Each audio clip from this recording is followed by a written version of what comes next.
Okay, first of all, I wanted to go through the definition of who a Holocaust survivor is. And, you know, when I went to the Holocaust Memorial Museum in West Bloomfield with my mother, and they have a Holocaust survivor come in at the end, and the guy is talking, and he was somebody that was in hiding during the Holocaust. So my mother said, he's not a survivor.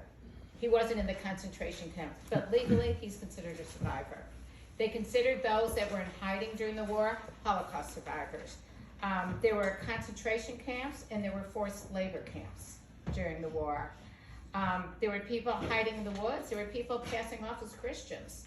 Everybody knows about Anne Frank and her hiding, but they got caught. And by the way, and I'll get to it at one time, my mother knew Anne Frank. There were those who escaped to other countries. There's a famous guy, and I got his picture here. When I was in Lithuania, I first learned about it. I did not know about it before I went to Lithuania. His name was Sugihara,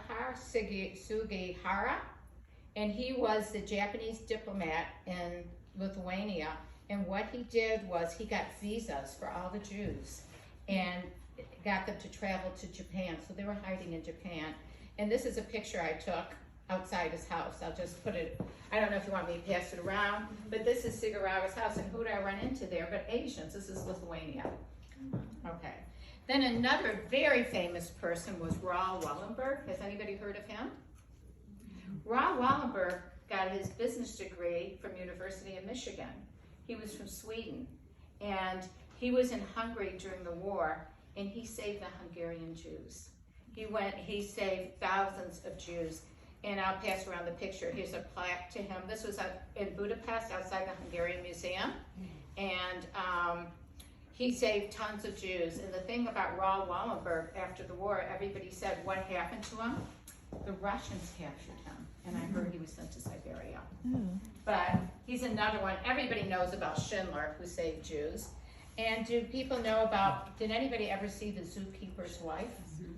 Yes. And you see how they saved Jews through the zoo? Then, did you all know, when I was growing up, I always heard that in Denmark, everyone had to wear the Star of David, so they couldn't take anyone. Then I went to the Resistance Museum in Denmark, and I found out that wasn't true. That never happened. The truth is, Switzerland was a neutral country, and the head of Denmark, he gathered all his Jews together. I saw all of it at the Resistance Museum, and they sent them all to Switzerland. Switzerland was a neutral country. So the Jews of Denmark were saved by going to Switzerland. They didn't all wear the Star of David. That was made up, okay? Then another thing, and I discovered this when I was in New York. I was at one of the Jewish museums in New York, and they had an exhibit of the Dominican Republic Jews. And how did all these Jews get into the Dominican Republic? When the Jews came over, 1938, after Kristallnacht, Night of Broken Glass, does everybody know about Kristallnacht? When the Germans went into all the Jewish businesses and broke all the glass and vandalized them? Well, FDR in 1938 turned all the Jews away and sent them back to Germany to be slaughtered. Then he did not accept us in. They were all trying to escape Germany. So what did they do? The dictator from Dominican Republic said, I want the Jews. He had like a jungle there. He wanted to farm it. And he thought it'd be nice to mix white blood with the black blood there. So that's what happened. Thousands of Jews on the boat that could not go to the United States. Some of them had to go back to Germany, and the rest of them went to Dominican Republic. And they lived their life as farmers and intermarried. And they were saved. Would they be considered Holocaust survivors? Yes, because of what they had to do. So how many people were killed by the Nazis? 11 million. Yeah, 6 million were Jews. And the Jews, Hitler wanted to kill the Jews. He scapegoated them for economic issues. But another thing that I learned was Hitler was an artist, and if you knew that when the Jews were taken from their homes, did you know the Nazis, SS, confiscated all the Jewish art? So the Nazis loved the music, you know, the classical music of the Jews, and they loved their artwork. So Hitler tried to get into art school in Germany, and The people that got into, when he was getting his education, guess who got into the art school ahead of him? The Jews. So that started his hatred of the Jews. They all got into the art school and he wasn't accepted. And he was an artist also. Not a very good one. Huh? Not a very good one. No. So he didn't get accepted. He didn't get accepted. But all the Jewish peers, the ones that he went to school with, they all got in. Okay? So that started his hatred toward Jews. And we know that he wanted genocide. He wanted to get rid of the Jews. And he wanted a pure Aryan race. And incidentally, this is off cuff, but when my mother came to America and had children, she was thrilled. Guess what? She had 4 kids and we were all blondes. My hair, this is natural by the way, I don't color it. It's turned darker through the years, but having blonde children, she was blonde, blue-eyed, and it helped her survive. So that was a real status. And I have blonde grandchildren, and I feel so good to have the blondes because what she taught me is it helps them be safer, just in case there's ever something else. They look more Aryan. Who else did Hitler kill? Killed the gypsies. The gypsies of Europe, he murdered them. And we know that the gypsies did the klezmer music. They were musicians. He got rid of them. Did you know he killed Jehovah's Witnesses? Didn't know that. Yes. He went after the Jehovah's Witnesses. He went after homosexuals. There was a play once I saw at UD, it was called Bent, and it was about the gay people during the wartime and how Hitler was killing all of them. He wanted a pure Aryan race. Did you know that he killed people with physical disabilities? And if there were Germans with physical disabilities, did anybody ever see Man in a High Tower? That was on Netflix or Prime, but it was about if Germany would have won the war. And one of the Nazis' sons got a physical disability, so they were going to kill him. So anybody with a physical disability, if you were even a German, they would kill you. If you were mentally ill, German, they would kill you. This is what the Germans that they killed. So physical disabilities, mental disabilities, political dissidents. And who else did he kill? People that hid the Jews. There were a lot of, we call them the righteous Gentiles. And the Holocaust Memorial Museum in Detroit has a whole area of righteous Gentiles. And they saved Jews. And there are a lot of famous ones. And so next, down on my outline, I talk about CAPOs. And I discovered, I called it C-A-P-O. It's really K-A-P-O, my misspelling. Does anybody know what a CAPO is? Okay, let me tell you who the CAPOs were. In the concentration camps, when Hitler got, the SS, they would choose a Jew to manage the prisoners. And the Jew had to make sure that they did their work. There was forced labor. So everybody in the concentration camps had to do forced labor. My mother did forced labor. They all did forced labor. And they didn't have enough SS to govern them, so they had the CAPOs. And the CAPOs were Jews that the Nazis picked. And they looked at them at night to make sure they were doing everything right. If they got out of hand, the CAPOs beat the Jews to death. They were fellow Jews. So after the war, I remember I was friends with a guy in high school. And my mother realized that his father was a CAPO. And my mother was like, she didn't want him coming to our house. He's not responsible for what his father did. But the CAPOs, remember there were the Eichmann trials and the trials for the Nazis? Guess what? The CAPOs were on trial too. Many of them beat and killed fellow Jews. So what do we call them? Jew-hating Jews. They wanted to live. And to live, they did that. So I learned about CAPOs from my mother. My mother talked to me about the CAPOs. And then there were the mass graves in Poland. And I visited them. I don't know if anybody else visited the mass graves when they were in Poland. And what they did, okay, I have an aunt and uncle, my mother's sister with her husband, and they had 2 kids. The mass, I'm trying to remember the name of the place in Poland. What they did is they lined up all the Jews and just shot you, and you fell into this big pit. And those were the mass graves. And I lost, family in the mass graves. And this is just where it tells you about the mass graves. And I got a couple other things. When they gassed the Jews at different places, like in Majdanek and Bucharest, these other camps, they put them through these things, and what they put in was cyclone. Did you know that's what they used to gas them? And carbon dioxide, and they would throw them into a chamber, and this is the chamber. I don't know, do you want me to pass it around, or you can look at it later? Oh, no, it's working. Pass it around. Yeah. Okay. Yeah, thank you. Thank you. Okay, and this picture right here is we were in Theresienstadt, and this guy showed us the ovens that they stuck the Jews into. See it? What year was that?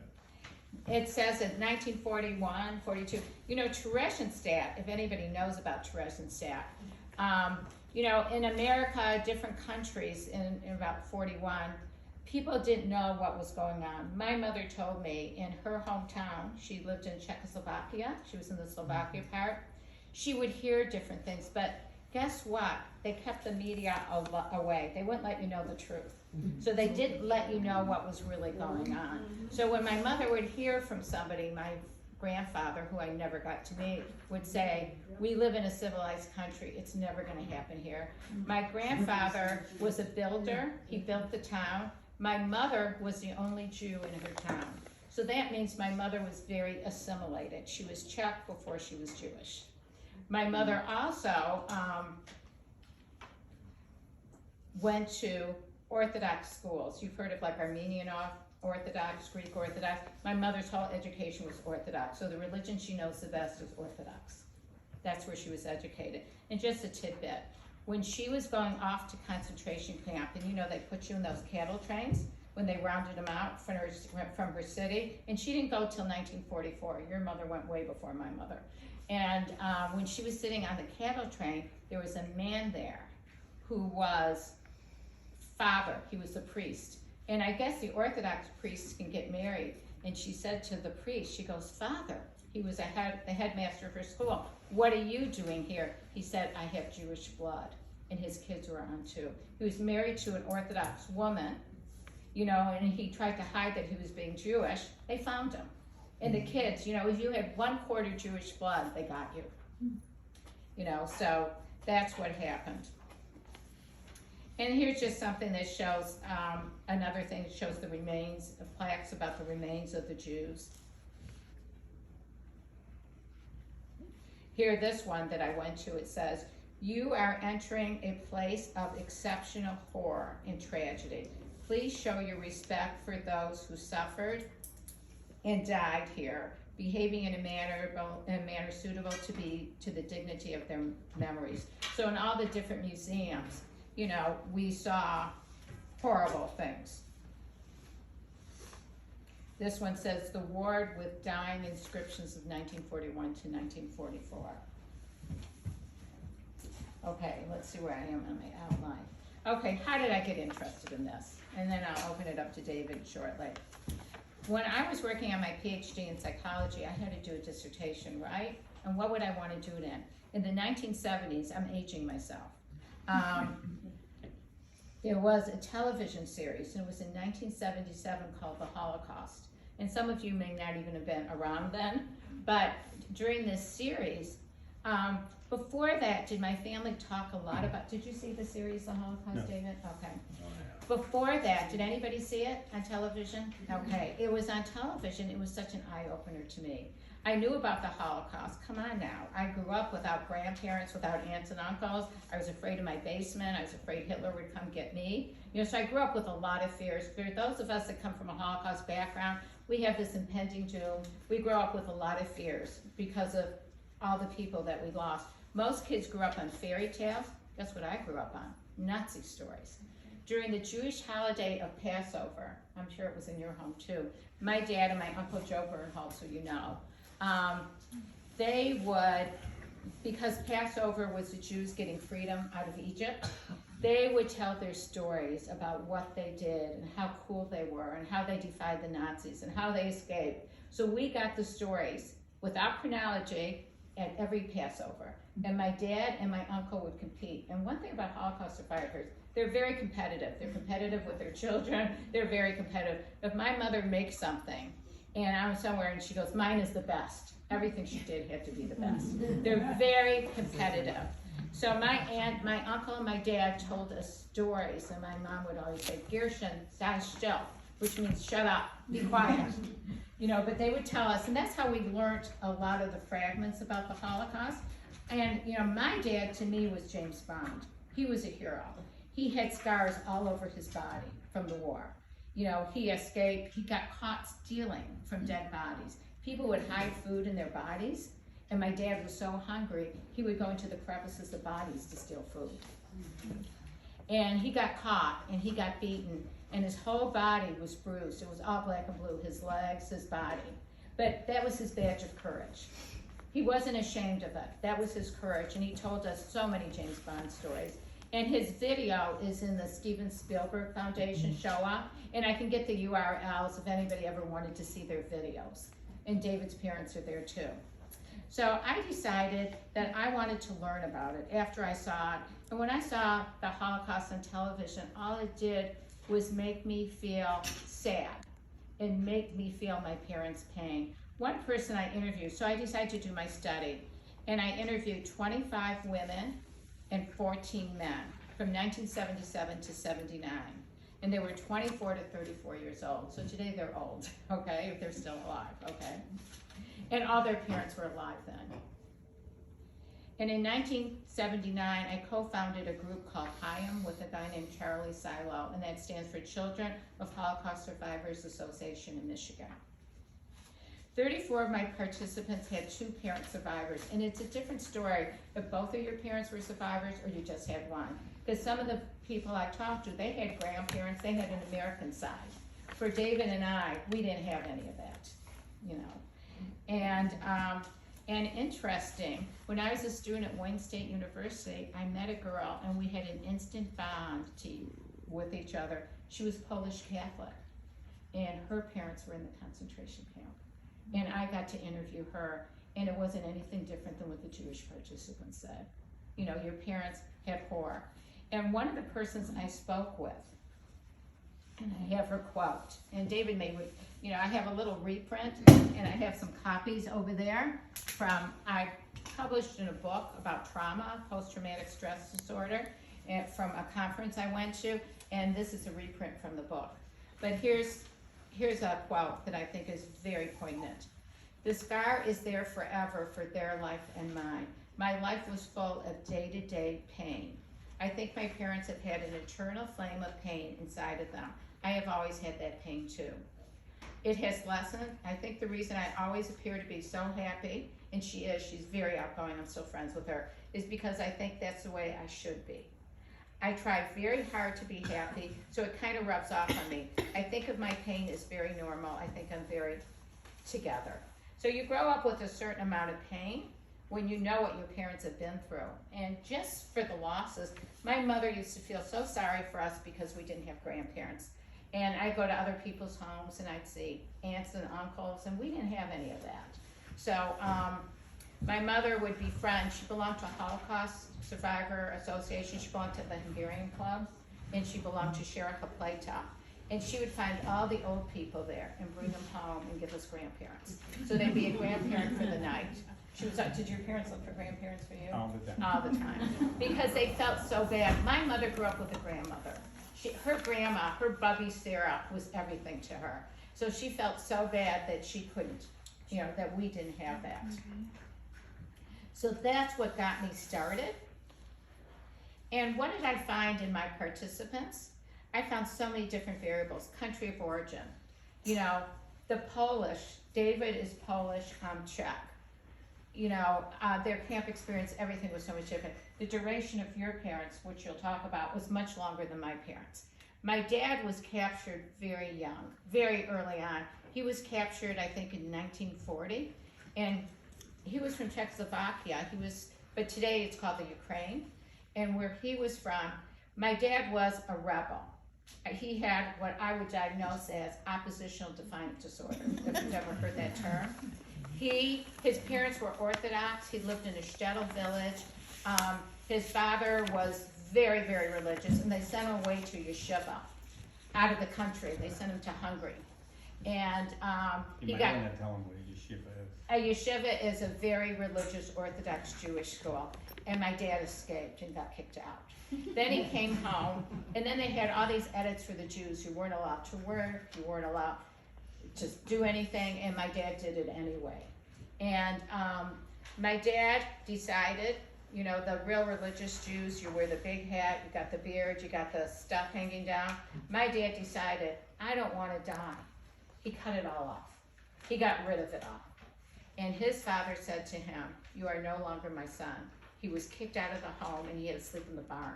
Mm-hmm. And my dad never got back home and he never made up with his dad. Mm-hmm. And then the Nazis came. So my dad ran away and he ran to the woods and he became a partisan fighter and he was doing all that stuff and he never saw his dad again.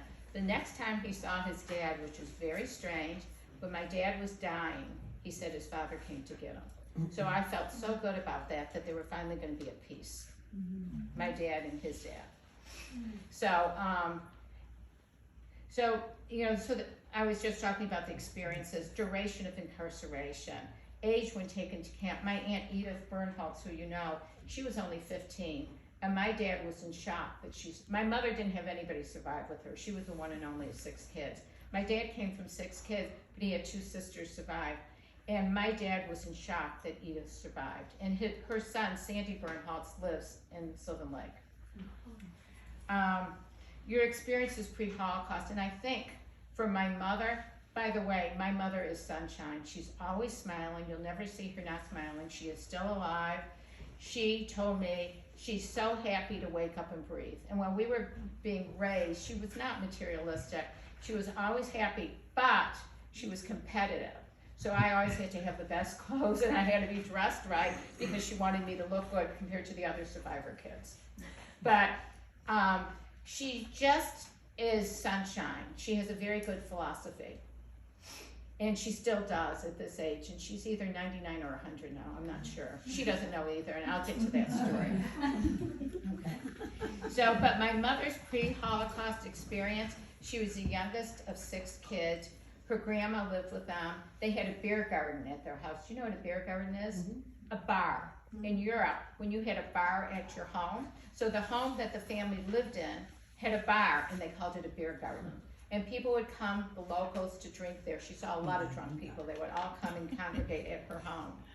And she told me that, and being the youngest person, everybody doted on her. Everybody loved her. She said that when she was taken from her family, they all went to the other side, the wrong line, and she was the only one that went to the line for showers.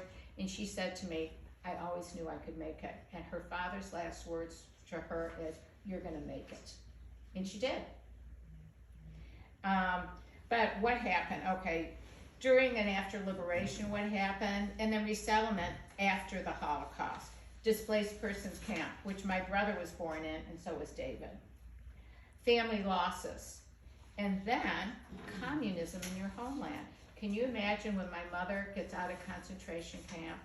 She was taken from, she was in the hospital in Germany with typhus, like they all were afterwards. That's when she met Anne Frank. Anne Frank, she fed her when she had typhus at Bergen-Belsen. And after that, she went to her home and she said it belonged to the people. And all of her Christian neighbors were living in her home. And when she got back to her house, unfortunately, we have no pictures of anybody. We have nothing. It was all dispersed and taken away. And I'm going to show you a little bit more, but I just wanted to read something real quickly. My mother was a major speaker at a place in California called the Tolerance Center, being tolerant of other people. And Palm Springs is a very big gay community. So they have a tolerance center there to teach tolerance for different people. So they asked my mother to speak to the schools. So this is a thank you note from one kid, and this is beautiful, and it's very good in terms of what's going on today. She wrote, "Thank you for coming to our school and sharing your experience from the Holocaust with us. and telling your story to us. It was very inspiring. I hope sharing all of those memories wasn't too painful, and I hope that you had a good time at our school. I hope you live on your life happy, and we all know your story, and we will pass it on to tell people your story. Thank you for your story. And I love it that they'll pass it on. Because we have those Holocaust deniers. Did anybody ever see the film, The Denial, about a guy in England who said that there was never a Holocaust? And a woman, you can see it on Prime or anything. And a woman from the United States who was a historian challenged him, and they went to court in England. And it's called The Denial. And they went to Auschwitz or whatever. He's saying that the Holocaust never happened, and he wrote a book on it. So she took him to court in England, and this happened probably 10 years ago. And then here's another one from another kid. She says, and I've got all the letters over there. I've got like hundreds of them. She goes, thank you for coming to our school and talking to us about your experience. I really appreciate a lot. You are such a brave and amazing person. We are all very lucky to have a Holocaust survivor still alive. This was 2015. And to tell us what it was like in the camps and in the war. I respect you very much for what you have been through. We are very grateful to have you here. And I think this is so sweet. These are middle school kids. I'm just gonna read one more because I thought, I just took 3 out. And this one says, Dear Viola Klein, thank you for coming to our school to talk about your Holocaust experience. This is a once-in-a-lifetime opportunity for most of us because Holocaust survivors are very rare. You are such a brave lady. I can't imagine the pain you went through. I will never forget your visit to James Workman Middle School. In our language arts and history class, we learned all about the Holocaust. I hope schools will still teach it. All that learning made me really excited to meet you. Thank you for your visit. And you know that today in Boca Raton, Florida, and different places, they don't want to teach about the Holocaust anymore because they're saying it's not factual. People are doubting it. So, and the one other thing I wanted to tell you about my trip to, and then I'm gonna let David speak. So I decided to go to Auschwitz. My husband said that we should go on a Jewish roots tour to Eastern Europe to see what's left. Once upon a time, Eastern Europe was a thriving center of Jews. So we went. And we went for 3 weeks. And I told my mom that I was, I went to Lithuania, Budapest, Hungary, Czechoslovakia, Poland. I'm thinking those were the countries. And I said to my mom, I'm gonna go visit Auschwitz. Where were you in Auschwitz? She says, I was in Birkenau number 2. I said, okay, Mom. I had my iPhone. This was a few years ago. So I get to Birkenau number 2. And I said, tell me which bunch. So I was filming it. I had her on my phone on FaceTime, and she said, there's where I was. And I have a picture of it. So I saw her bunk in Auschwitz. And then she said to me, Fran, go take a look at the latrines. That's what they used as a bathroom. There were holes in the ground. She says, I want you to see how they dehumanized us. They had to sit on the floor on the ground to pee, or both of them. And then when I was in Auschwitz, okay, I got their daily routine. And here's what they had for breakfast. Tea. For lunch, soup. For supper, a piece of bread or a potato. That's what they ate. Okay, and I'm going to show you her bunk. Okay, I'll pass this on. These are the train tracks, David, when you go into Auschwitz. These are the bunks. The wood bunks were Auschwitz, the brick bunks were Birkenau. Because Auschwitz was totally annihilated, it was destroyed. But Birkenau lived on. And this is a sign that says, in blocks number 22 and 23, women prisoners from Birkenau were located in the autumn of 1944. And that's when my mother was there. This is the tower. And in this tower, they loved classical music. So the Jewish musicians, if you were a musician, you were kept alive to play for the SS. So they were in the tower. And Mengele was nearby. And my uncle, Joe, that you'll share about, he was a twin. So Mengele did the experiments on him. And when we got, in America, we would have dinners together because we were family. We were the only ones alive. And we couldn't have anything red at the table. You couldn't have tomatoes. You couldn't have strawberries, raspberries, because it reminded him of his blood experiments. He would never taste anything red. He was abhorred to the color red from going through the Mengele. So this is just going into the camps. And Kelly, you were there. When you go in, it says Arbeit macht frei. So if you work, you're gonna be free. This is my mother's bunk, and you can pass it along. She was in the middle one, and she said when she slept in it, there were 4 people on top of her. They were were like, do you wanna see what it looked like? This is from Auschwitz, okay.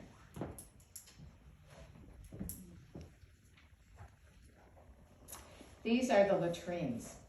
This is where they went to the bathroom.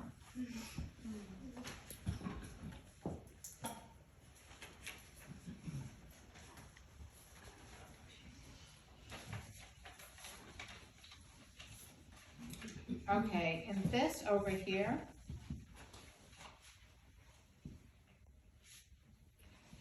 this is where I was walking along, and there are bone chips everywhere. So you're walking all over bone chips when you walk through Auschwitz. And then this is me at the crematorium. There are 2 pictures of me. I'm 20 years, I went there a while ago, so I'm a young me. And I think I told somebody about it already, but I was with a group of people, and Auschwitz was the last place my grandparents were alive. So that was the only time I stepped on ground that they stepped on. And when I was in Auschwitz, there was a rabbi with us, and he said to me, do you want to do Kaddish? Does anybody know what Kaddish is? Kaddish is the prayer for the dead, in Judaism. So they gave me the memorial candle, and I lit it. And I put it, at the crematorium. I put my candle there. And as soon as I lit it and I was getting ready to leave, it started raining. And I said, oh my God, the spirits are crying, it's raining. And my tour people said, we gotta get out of here because it's raining. So I didn't wanna leave, but I left. And I kept looking back, my light never went out. It stayed on the whole time. So I'm thinking there is something about a spiritual world because it never dwindled, it stayed.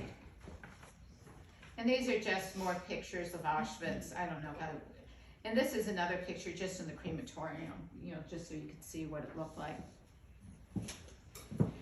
And now, before I share any more stories about my family, I'd like to turn it over to David. And David's gonna talk about the ghettos.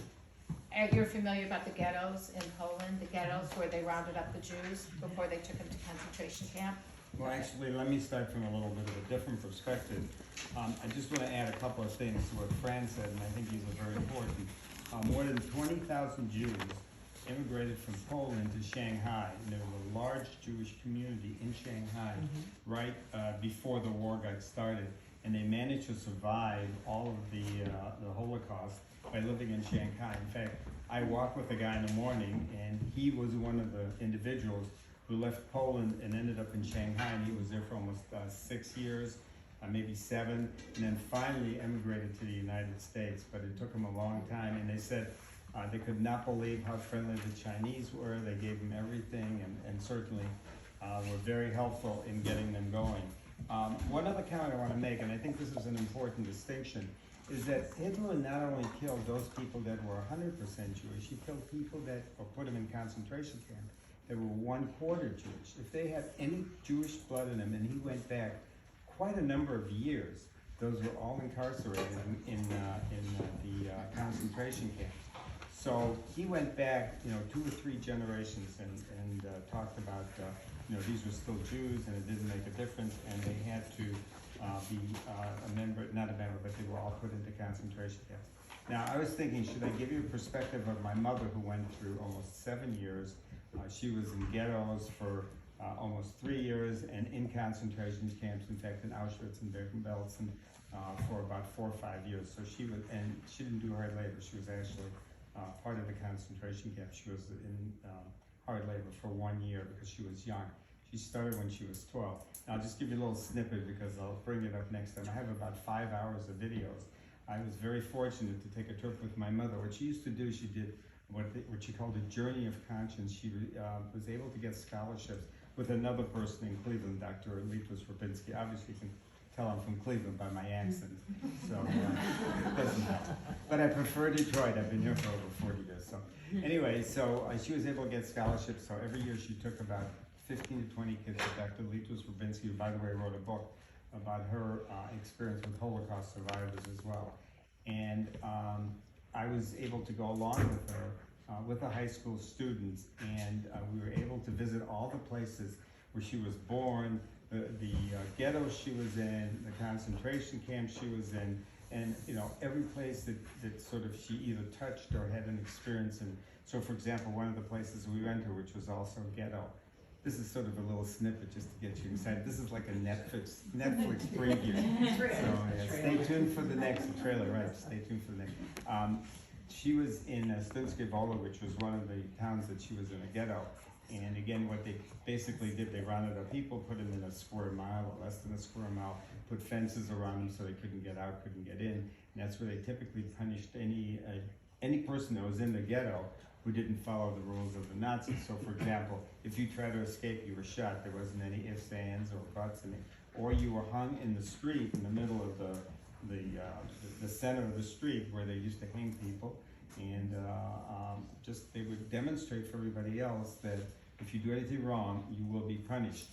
Eventually, those ghettos became the gateway to cattle cars, and they used to decide on people to the right are the ones that are going to live, and they'll go into certain cattle cars, and people on the left would then be were told that they would also go into cattle cars, but they were sent to concentration camps, but they ended up in the crematorium. One of the things, I'm not sure if you mentioned this, but if you went to Auschwitz or any of the other, we went to Chelmno and a whole bunch, a number of other concentration camps, there was these little white pebbles on the ground. That was bone chip. And they were bone chip. Thank you.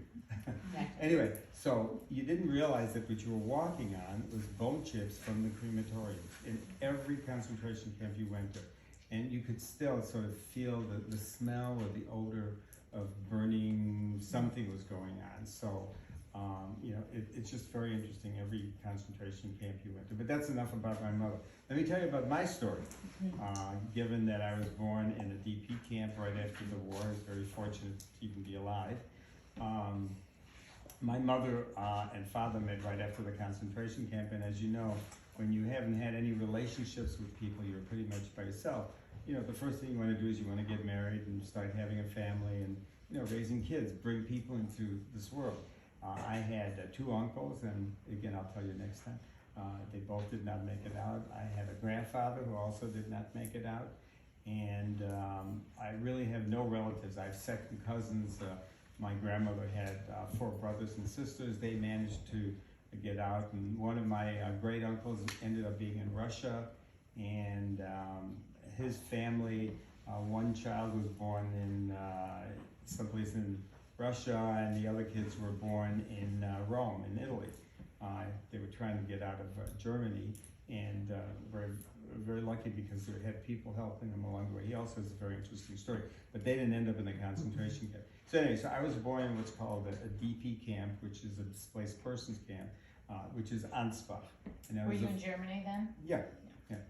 And most of the concentration, not concentration, The displaced these persons. displaced person camps were in Germany and somewhere in Poland. These were camps that were put up by the Americans, who decided that, they didn't want people just running around, because there were still gangs that were out there. They're still killing Jews and homosexuals, anybody they could find that wasn't like them.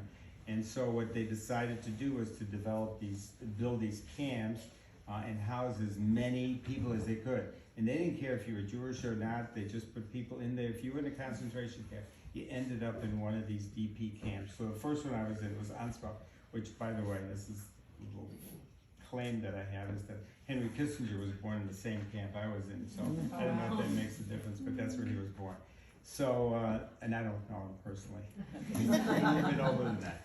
But anyway, so I was born in a camp, and this was, right after the war in '46. My sister was born a number of years later, and my parents lived there for 2 years with their grandparents and a stepfather, with her mother and a stepfather. Obviously, my grandfather was killed during the Holocaust.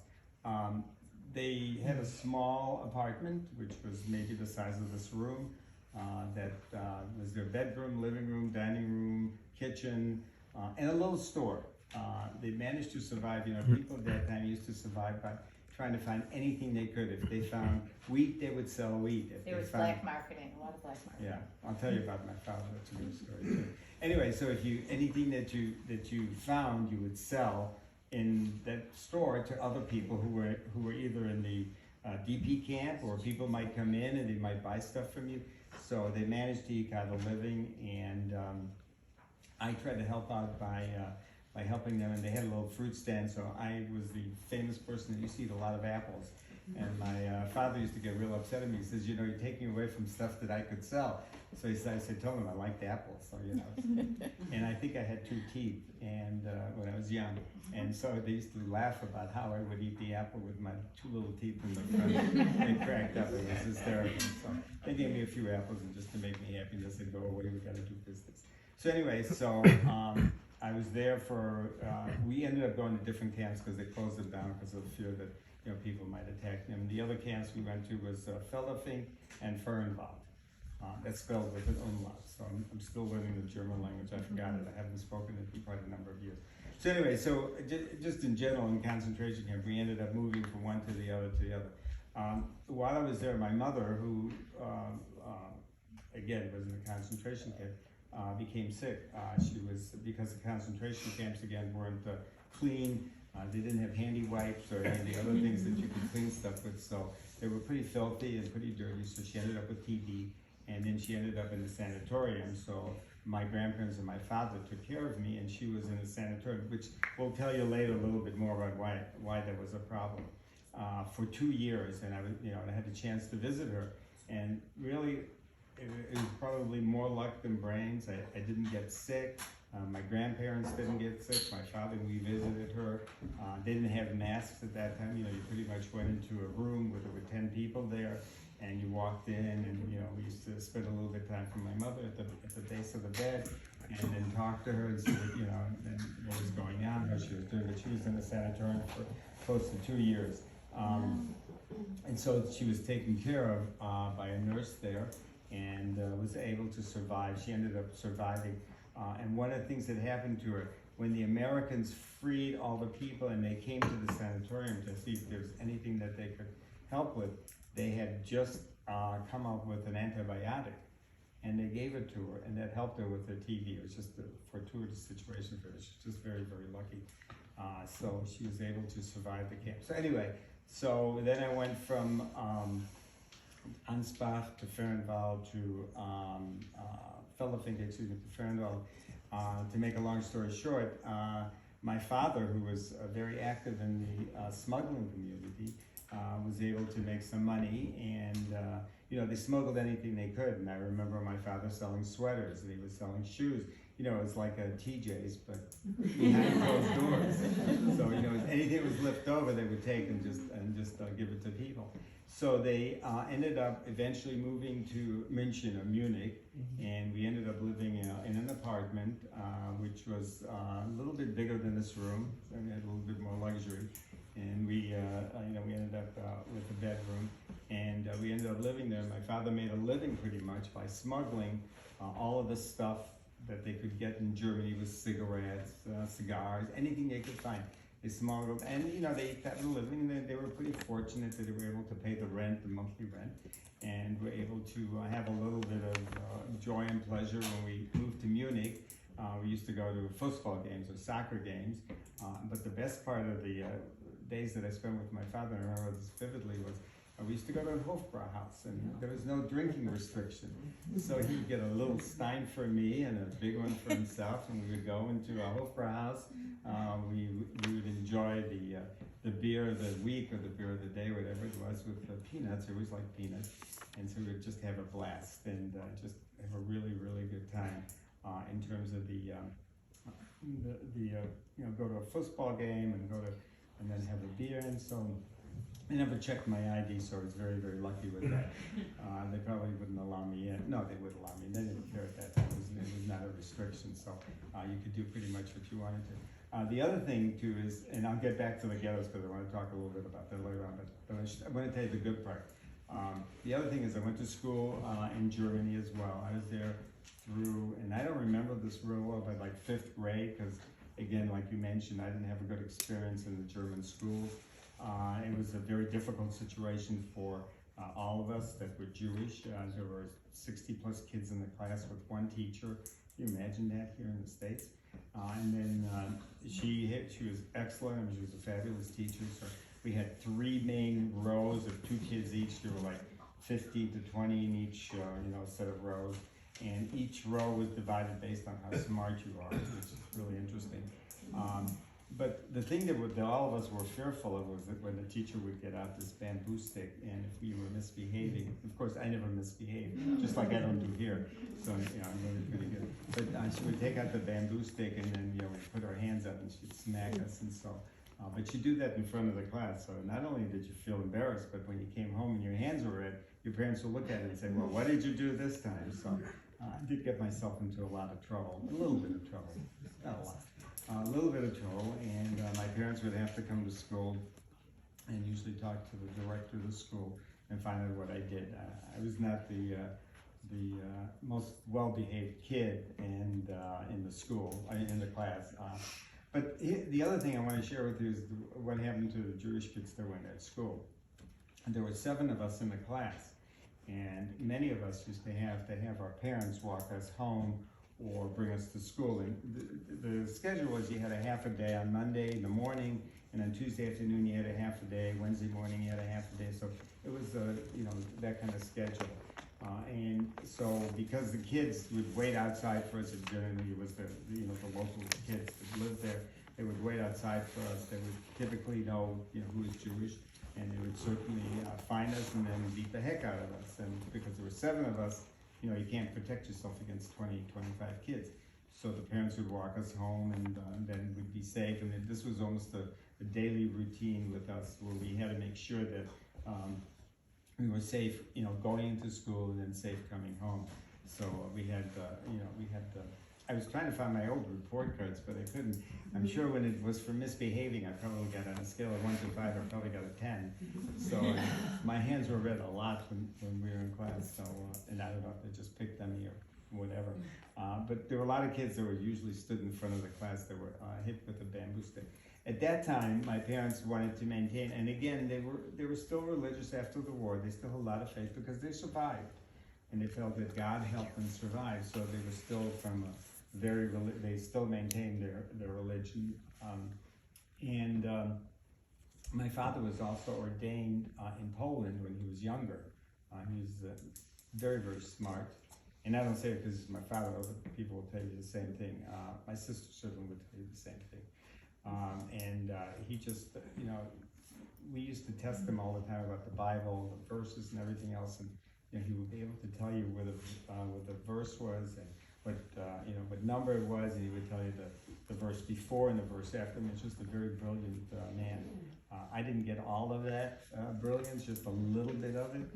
But he was also misbehaving. When he was in what we call the yeshiva, he was also not well behaved, as he told us.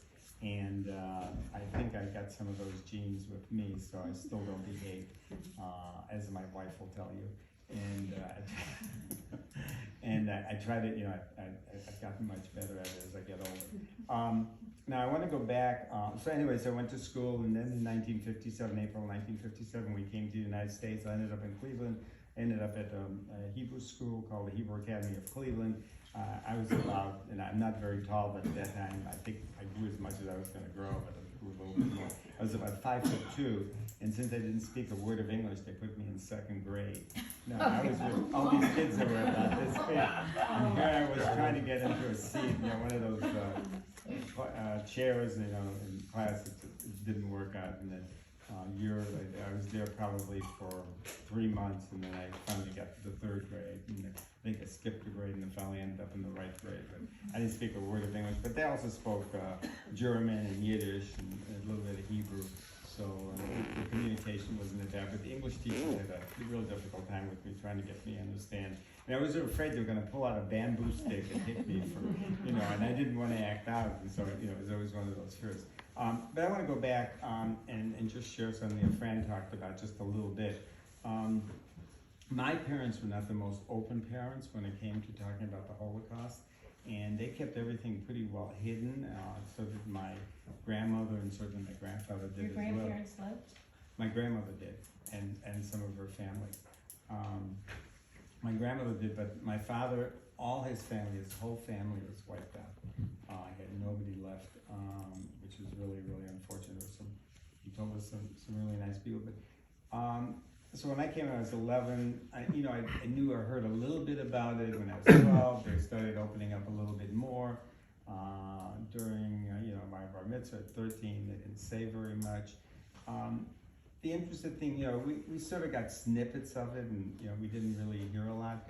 The interesting thing was when I had kids, when I had 2 boys, and they were at the age of 9, 10, 11, my mother began to open up to my grandkids, to my kids, to her grandkids, and began to start telling them some of the stories. And I remember, and this is, she used to tell this story all the time because she started actually with my kids. She would go into the room, and these kids were 11, 12, and she would say, I never had a bad and your kind of life when I was your age. So between the ages of 12 and probably 18, she didn't have anything of what my kids had. A bad, she was in the Auschwitz and lived in the barracks and, put the hard labor and, all that kind of, just very dehumanizing. And there's some stories about how she ran into her mother, my grandmother. There's some I might show you, it could be a Netflix series. I've got about 5 hours of video. When I went with her in 1995, she was able to share with us a lot of things. And there's some very interesting stories to that part. So the ghettos basically were a place where they used to gather all of the Jews and homosexuals and Jehovah's Witnesses and everybody, and put them in isolated rooms. That's after they pretty much took everything out of their apartments or their living, wherever they were living, and then would just automatically, if they didn't follow the rules, this wasn't like getting hit with a bamboo stick, they would kill you. I mean, just plain and simple. They would just shoot you, or they'd hang you in the middle of the city square. And she was exposed to a lot of that. And can you imagine at the age of 10 or 11 seeing all of that going on in your life? Seeing people getting killed in front of you, seeing the blood, seeing all the kinds of murders that were going on. And the interesting thing is the individuals who committed the crimes could have been your next door neighbor, could have been the postman, it could have been the milkman down the street. People were just, asked to participate in the army, when asked to do things, and they didn't hesitate doing kinds of things. And I'm not going to get into the psychology of why they did it, because I don't understand it to this day, and I'm not sure people can really explain it to me. But I'm sure it's something to do with power, or with the ability to have power over another person. But when they came and did these things, my mother said she knew some of the people who were, in the cities, killing the Jews and other people, and just could not understand why they wanted to do that kind of thing. And again, you have to understand that it was a way of dehumanizing the population in the surrounding area. So they would take, like Stuntskevola had about 20,000 Jews, and they would put them in an area of less than maybe 2 square miles, and make them live in places that were just terrible. They lived in barns and whatever area they found, and people would try to survive with trying to get food and anything they could. They would do little gardens in the back to see if they could grow something. So it was just a terrible existence for them. She was in 2 camps. She was in the Lodz ghetto, and she was in Stuntskevola, which is another place in Poland, and that's where both her father and her brother didn't make it out. Her brothers didn't make it out. They didn't make it out of the ghetto? They did not. So, I know a lot of people didn't make it out of the ghetto. Yeah. It's amazing that your mother did. yeah, she was very lucky. Well, she was 12 and she was young, so that had a lot to do with it. But anyway, she was very fortunate, and she always asked herself. She didn't know if she survived, but she said, "The reason I survived is I wanted to make a difference in this world by having individuals and people listen to her story." When she met this Dr. Rabinsky, she all of a sudden opened up and she told us stories that we had never heard before. And this is when I must have been, 95, I must have been about 31. Kidding. No, I was much older, but we heard her stories, and then when we went on a trip with her, we just heard unbelievable stories that I'll be happy to share with you at a future date. You can't give everything away once, keep the audience in suspense.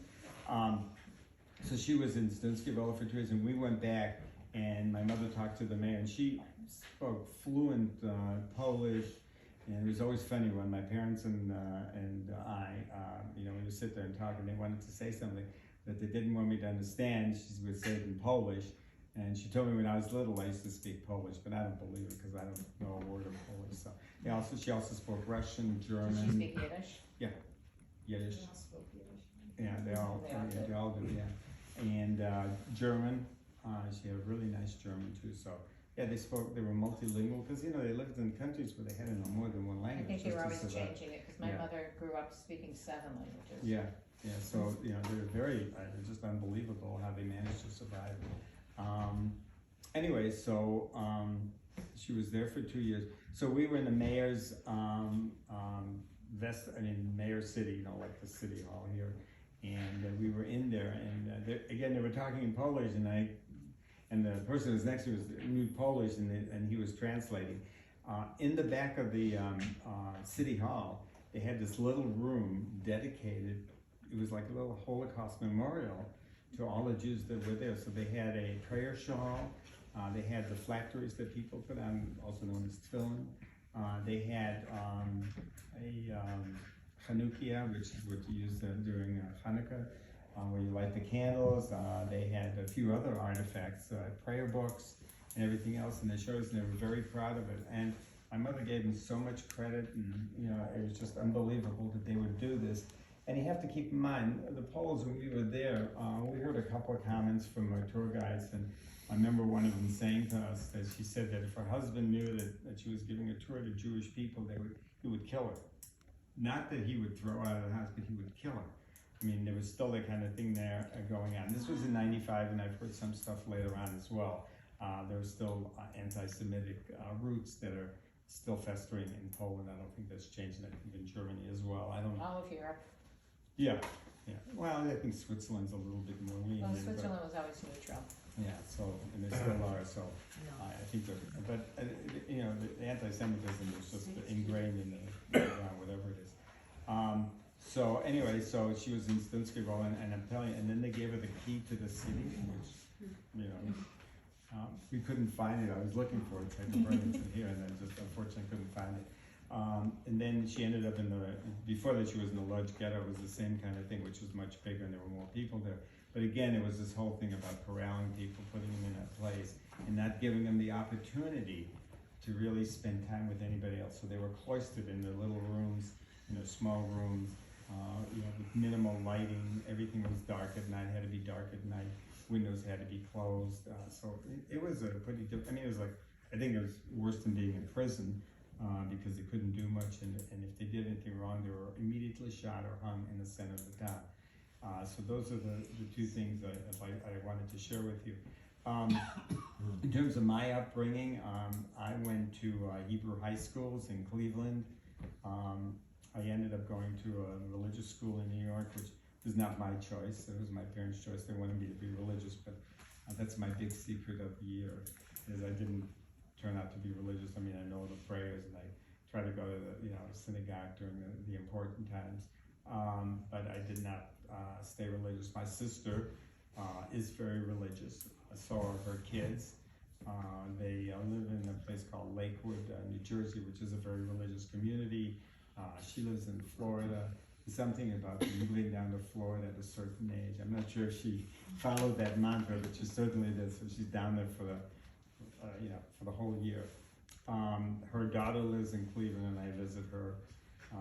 My niece, and she has 3 kids. My nephew again is also very religious, and I think he had 5 kids.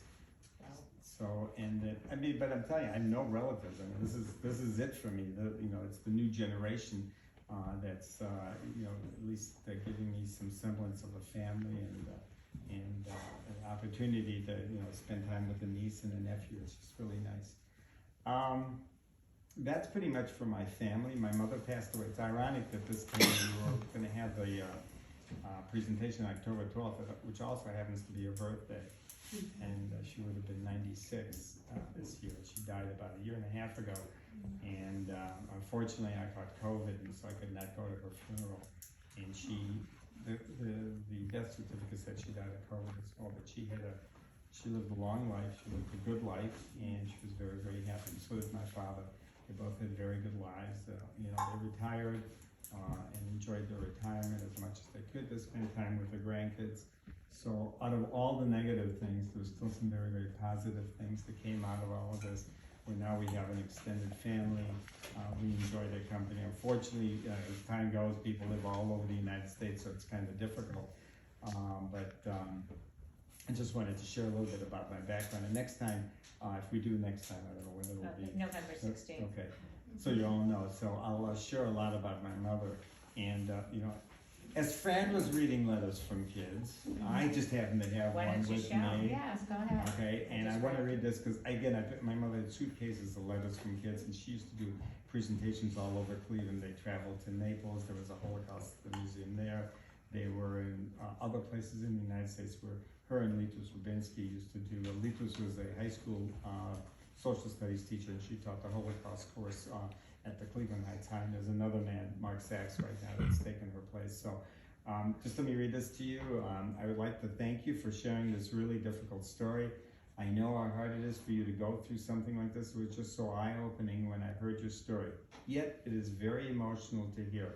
I didn't know that much about the Holocaust before, but now I know how terrible and really sad it was. I can't imagine being separated from my family. You had a lot of courage and bravery. I really learned a lot from your story. It was touching and very sad. I see now that the Holocaust was the worst thing that has ever happened. It was terrible to hear. It was terrible to hear how the Jews and even other people got tortured. I can also see that you had to be brave and didn't give up hope. And finally, you found your mother. Little snippet hint. I know it was really hard to talk about you, and you were very brave. In my eyes, you are a hero. Telling your story is important because other people should learn from this story. We as people need to stick together and hope that nothing ever this bad happens again. It was a powerful story, and people have to see how the Jews survived and were treated. We need to help each other and learn about our past history. The story will change my life because now I know how special my family is and how one day we could all be separated.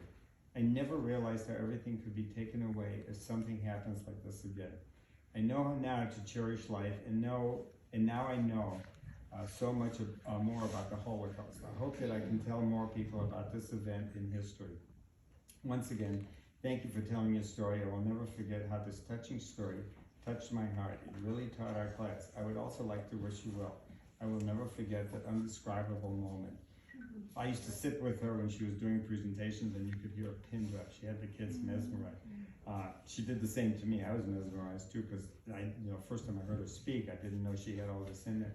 When she was getting older, it was just interesting. She had nightmares and dreams about some of the things that happened.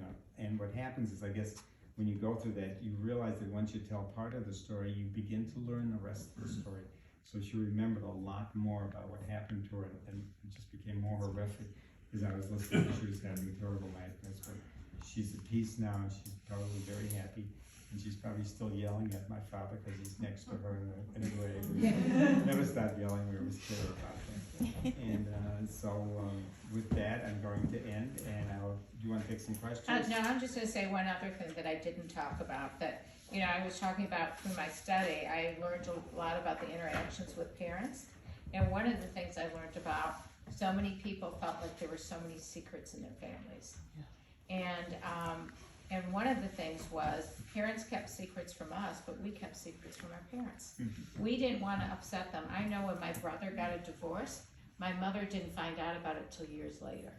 Because God forbid we come to America, divorce among the Holocaust survivors, anybody here? It would be horrible.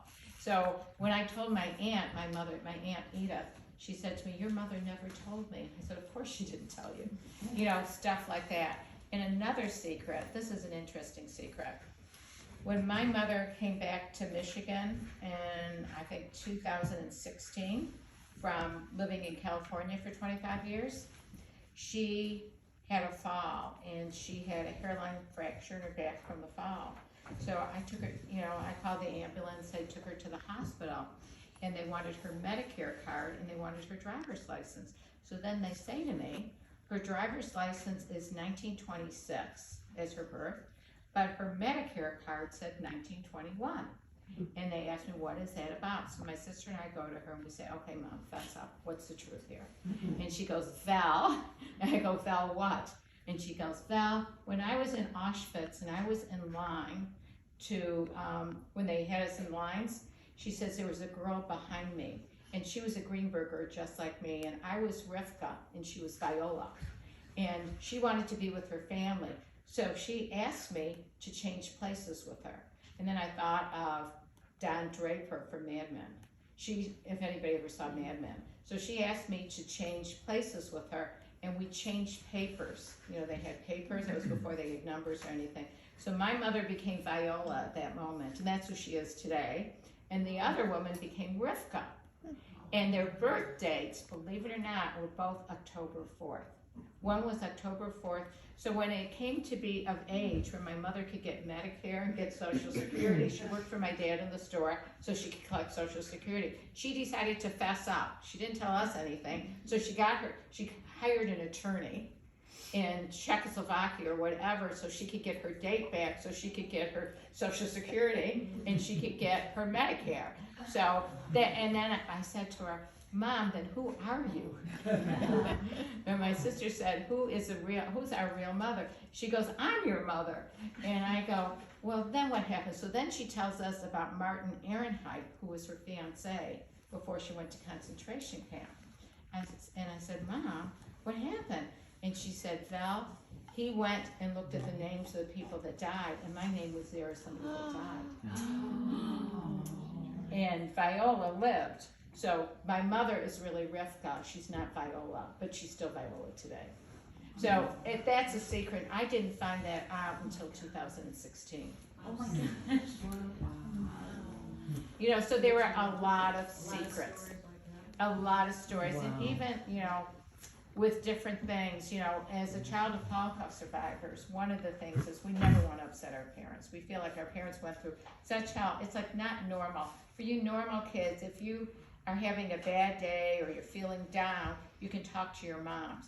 God forbid I had a dark day or I had like an ugly hair day and I was feeling terrible because my hair was ugly and it would mess up my whole day, and my mom would say, what's wrong with you? I say, ugly hair day. What's wrong with you? You're living in America. You're in a free country. How can you feel bad about something that's silly? Stuff like that. So I wasn't able to have my silly little girl stuff, so I learned early on, I can't share any of that with them. I can only put on my happy face and pretend everything is okay. And that's what I did. I never shared anything. Because I didn't want to upset them. And now I'll open it up to questions, because that was one of the things I had on the sheets. Did you want to share any secret that you discovered? No, they're all secrets. No, and we never, sorry, just 30 seconds. We never shared, we had a lot of secrets. My parents don't know what their real birthday is, if you want to know the truth. We just kind of, I know my father came here and they said, you're born. Right, my dad didn't have It came his on, birthday. let's see, it was January 6th. So they said, okay, fine, January 6th, and what year? 1922, sounds good, so next. And they used to change the last names too, so my mother. Yeah, our last name has changed when we came to America. Yeah. Yeah, so they did a lot of that, so you don't know their real names, you don't know what their real birthday is. My You dad don't know wasn't if you're a real registered at parent. birth. They Yeah. forgot to register him. Well, it was tough getting, I remember it was tough getting citizenship papers, because we had to have proof that they were born, and they had a birthday, and they, didn't have any of the papers left. I was looking for my birth certificate too, because so I wasn't born either. All right, let's take some. Yeah. So I'm Marcia Billis, and my father's also a Holocaust survivor. So I just found out, late this afternoon from Sally that you guys are having a meeting, and everybody's been sitting here so patiently. So I wouldn't mind taking just a few minutes. A lot of the same stories, but first of all, on behalf of my dad passed away. It's been 2 years. We just had his memorial. He was a beautiful man too. And my dad and Brianne's mother ended up together in assisted living here in Bloomfield Hills. Oh, her dad had the most penetrating blue eyes.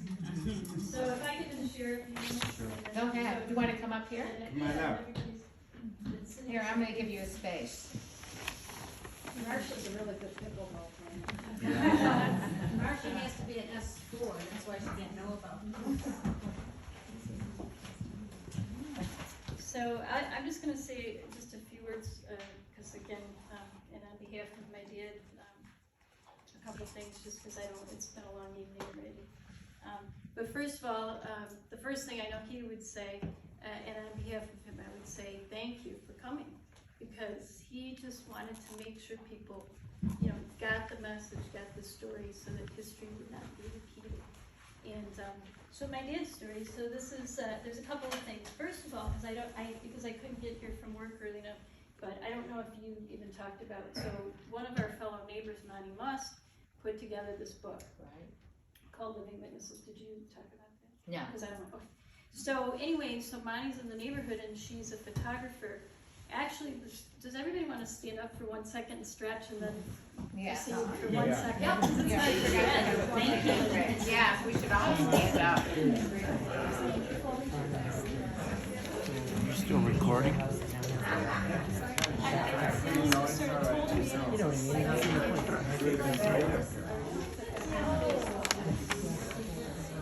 stretch right Oh, yeah, I think it's my neck. Oh, I'm gonna get back down. I know.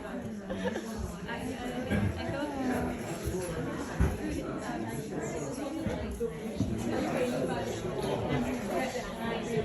There, you can tap it down. Hmm? Tap it down. Okay.